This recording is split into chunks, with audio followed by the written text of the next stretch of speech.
Contrary to popular belief, sandpaper is not all the same. It's all about the grits, and I'm gonna show you what it means and how to use it the right way. Grit stands for parts per inch. 80 grit sandpaper has 80 parts per inch, it's pretty rough, and 400 grit sandpaper has 400 parts per inch, which is way smoother. On this project, we're gonna do something called going through the grits. I'm gonna start low to remove the finish and go high to create a nice smooth surface. So I'm starting with a 120 grit paper. And when you sand, you always wanna sand in the direction of the grain, like this.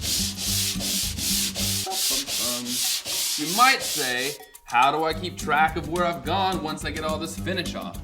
That's where you can use something like this. Chalk. Draw a line, or just, smiley face. You can really draw whatever you want. I think that's just lovely.